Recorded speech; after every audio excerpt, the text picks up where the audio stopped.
안녕하세요. 부버지 김현민 기자입니다. 아시아 선수는 이번 시즌 유난히 떡상하고 있는 선수가 2명이 있습니다. 한국의 수비수 김민재 선수가 있다면 일본의 측면 공격수 미토마가 있는데요. 미토마가 연신 매우 뛰어난 활약을 펼치면서 빅클럽들 이적설에 이름을 오르내리고 있긴 합니다. 이러한 가운데 김민재 선수 영입에 가장 적극적으로 알려져 있는 맨유가 미토마 영입을 위해 스카우트를 보냈다는 보도들이 있어서 눈길을 끌고 있는데요. 과연 그 해당 보도의 진위 여부와 그리고 미토마의 현재 활약상들과 관련해서 체크해 보도록 하겠습니다. 일단 그 잭 로서라고 그 더선 기자인데, 이 기자 같은 경우는 기본적으로 더선이 공신력이 상당히 떨어지는 편에 속하잖아요. 하지만 잭 로서 기자 같은 경우는 더선에서는 상당히 공신력이 있는 걸로 알려져 있습니다. 실제 예전에 이브닝 스탠다드 같은 곳에서도 일을 했었거든요. 특히 웨스트햄 관련해서는 가장 공신력이 높은 걸로 알려져 있는데요. 잭 로서 기자가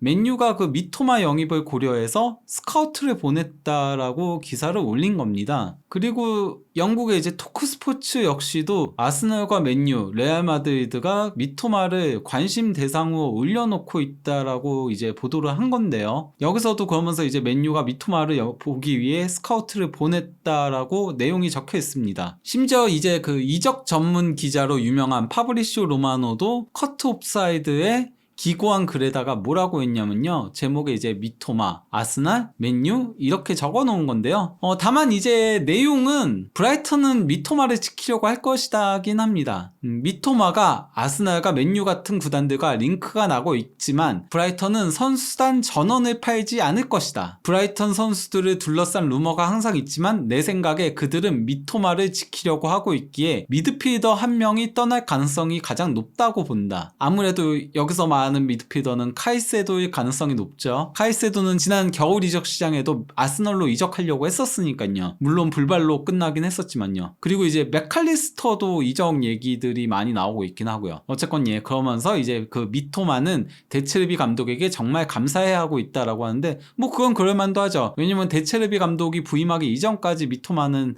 백업 역할을 맡고 있었거든요. 그것도 윙백 백업을 맡고 있었는데 데체르비 감독이 오면서 4-2-3-1로 전환을 하면서 주전 윙으로 올라섰고 이 덕에 떡상할 수 있었던 거니까요. 이러한 가운데 이제 그 풋볼 인사이더에서 독점으로 브라이턴이 미토마와 재계약을 추진 중에 있다라고 보도를 했습니다. 그러면서 연봉을 2배 이상 올리려고 한다라고 하는데요. 풋볼 인사이더가 그렇게 공신력이 높은 매체까지는 아니더라도 독점 기사는 조금 얘기가 다르다라고 할 수 있거든요. 그리고 그 이후로 아스널이 이제 미토마 영입을 추진 중에 있기 때문에 지키기 위해서 재계약을 추진하고 있다라고 했고요. 단순히 이제 풋볼 인사이더만이 아닌 더선 역시도 브라이턴이 아스널의 영입 제의로부터 미토마를 지키기 위해 재계약을 제안했다라고 하면서 클럽 최고액 연봉을 제안했다라고 보도를 했습니다. 그러면은 브라이턴이 미토마 재계약을 제안한 이유는 바로 계약 기간에 있는데요. 계약 기간이 2025년 6월 30일까지입니다. 그 미토마가 브라이턴에서 뛴 건 이번 시즌부터지만은 영입된 건 2021년 여름이었거든요.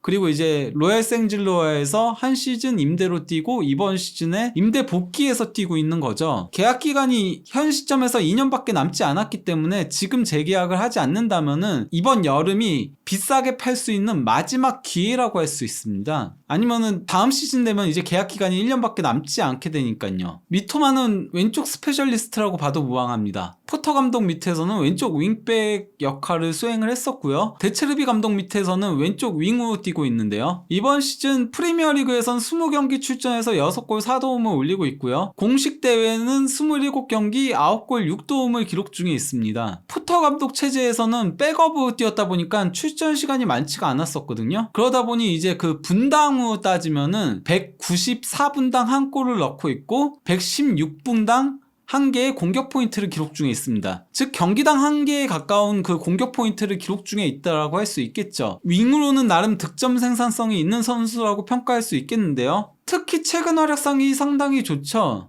최근 19경기에 출전해서 9골 5도움을 올리고 있어요. 특히 선발로 출전한 17경기에서 8골 5도움을 기록 중에 있죠. 게다가 2023년에 들어서는 13경기 6골 4도움을 올리고 있는 미토마입니다.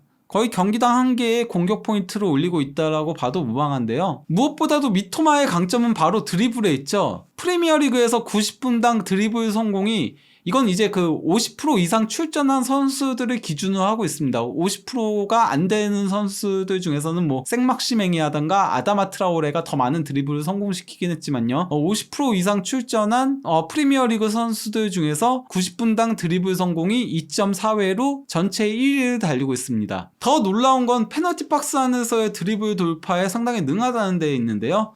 페널티 박스 안 드리블 돌파가 12회로 유럽 5대 리그 선수들 중에서 레알 마드리드 측면 공격수 비니시우스 14회에 이어서 2위에 위치하고 있습니다. 즉 프리미어리그에선 최다인 거죠. 게다가 미토마는 도움 능력도 상당히 있다라고 할 수 있겠는데요. 비록 그 도움 숫자 자체는 많지가 않아요. 근데 이거는 브라이턴 팀 동료들이 받아먹지 못해서 그런 부분이 있습니다. 90분당 기대 도움을 놓고 보면요, 0.29회로 프리미어리그 윙 플레이어들 중에서는 최다입니다. 2위가 그릴리시 0.26회죠. 반면에 최하위는 맨유의 오른쪽 윙인 안토니로 90분당 기대 도움이 0.05회밖에 되지 않습니다. 그러다 보니 뭐 푸포트에서는 이번 시즌 프리미어리그 최고 선수는 이라는 그 설문에 미토마를 당당히 이름을 올렸어요. 홀란, 레시포드, 웨데고르와 함께 말이죠. 저는 뭐 이거는 오버라고 생각합니다. 당장 텐텐을 기록한 사카도 있거든요. 그리고 뭐 해리케인도 있고요. 다른 더 뛰어난 선수들이 있는데 미토마 올린 거는 이거는 다소 오버했다라고 보고 어떤 의미에선 조금 일본 팬들을 의식한 게 아닌가 싶긴 합니다. 어쨌건 그래도 이렇게 이름을 올릴 정도로 최근의 활약상은 상당히 센세이셔널하다라고 할 수 있겠는데요. 자연스럽게 미토마는 몸값이 떡상 중에 있습니다. 김민재 선수와 유사점이 있죠. 그래프가 확 치솟고 있는 건데요. 이번 시즌 브라이턴에서 뛰기 전까지는 300만 유로의 몸값이 책정되어 있었습니다. 이건 그 트랜스퍼 마켓의 그 몸값 책정인 건데요. 하지만은 현재는 2200만 유로까지 올랐습니다. 이러한 가운데 브라이턴의 CEO인 폴 바버는 미토마에 대해서 뭐라고 했냐면요. 그는 보기에 굉장히 흥분되는 선수다. 마치 그 올드스쿨 윙어들을 연상시킨다. 그는 다음 이적 시장에서 스포트라이트를 받을 또 다른 선수이다 라면서 우리는 준비가 되어 있고 이해하고 있다라고 말했습니다. 이 얘기는 판매가 가능하다는 얘기인 것 같습니다. 아무래도 이는 바버가 그 미토마를 잡고 싶지만은 설령 떠나더라도 이해하고 우리는 여기에 대해서 준비하고 있다라는 발언이라고 볼 수 있겠습니다. 다만 맨유가 미토마를 뭐 영입 대상 중에 여러 명 중에 한 명을 올려놓는 거는 그렇다 손 치더라도 정말 영입을 할지에 대해서는 저는 뭐 현 시점에선 그렇게 높지 않다라고 보고 있습니다. 그 이유는 미토마가 왼쪽 윙에서 뛰는 선수라고 했잖아요. 그러니까 현재까지 미토마가 뛴 포지션은 왼쪽에 국한되어 있어요. 근데 맨유는 왼쪽은 충분한 편에 속합니다. 일단 레시포드가 이번 시즌 프리미어리그 최고의 선수 자리를 놓고 경쟁하고 있을 정도로 물오른 기량을 과시하고 있고, 그리고 또 이제 신성인 가르나초도 있거든요. 거기다가 산초도 오른쪽보다는 왼쪽에서 더 잘 뛰고 있어요. 반면에 이제 오른쪽에서 미토마가 만약에 뛸 수 있다면은 얘기가 달라지는 건데요. 안토니가 오른쪽 윙으로 가장 많이 나오고 있긴 한데 안토니가 너무 부진해요. 그래서 현재 올드 트래포드에서 안토니 야유하는 그런 구호드까지 나오고 있거든요. 그래서 이제 그 맨유 선배인 베르바토프가 조심해야 한다라고 얘기를 했을 정도인데요. 거기다 엘랑가는 뭐 약간 맨유급 선수라고 보기에는 부족한 부분이 많이 있고, 브루노 페르난데스는 중앙 공격형 미드필더가 원래 보직이고, 산초도 오른쪽에선 별로고 레시포드도 오른쪽에선 별로거든요. 즉 미토마가 오른쪽에서 뛸 수 있다면은 안토니를 밀어낼 가능성이 충분히 있는데요. 실제 뭐 안토니는 90분당 기대 도움이 맨유 선수들 중에서도 최하위권에 위치하고 있습니다. 안토니보다 기대 도움이 적은 선수가 센터백인 리산드로 마르티네스, 또 백업 왼쪽 풀백인 말라시아, 그리고 또 다른 센터백인 바람밖에 없거든요. 이런 부분 때문에 안토니에 대한 비판 칼럼들도 요즘 영국에서 굉장히 많이 올라오고 있는데요. 거기다가 도움은 단 하나도 기록하지 못하고 있고요. 지난 시즌하고는 완전히 달라진 모습인 건데요. 지난 시즌 아약스에서 챔피언스 리그 기록인 건데요. 이거는 챔피언스 리그니까 경기 숫자가 더 적잖아요. 그럼에도 지난 시즌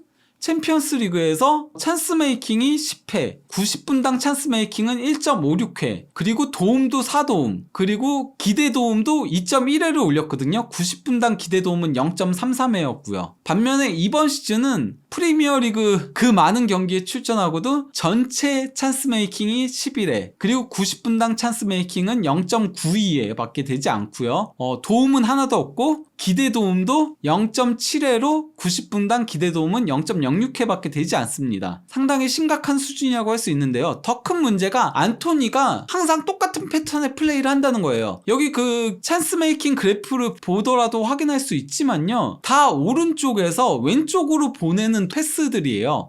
안토니는 아무리 오른쪽에서 뛰더라도 중앙으로 접고 들어오면서 왼쪽으로 패스들도 공급해 줄 줄 알아야 하거든요. 그런 플레이가 되어야 되는데, 그리고 아니면 스위칭 플레이를 통해서 왼쪽에서도 뛸 수 있어야 되는데 모두 다 그냥 오른쪽에서 잡아서 접고 들어오다가 슈팅을 가져가거나 아니면 거기서 패스를 주는 방식밖에 없는 거예요. 그러다 보니까 이거는 이제 안토니의 이번 시즌 슈팅 맵인데요. 슈팅 3회를 제외하고는 전부 다 오른쪽이나 중앙에서 슈팅을 가져간 거죠.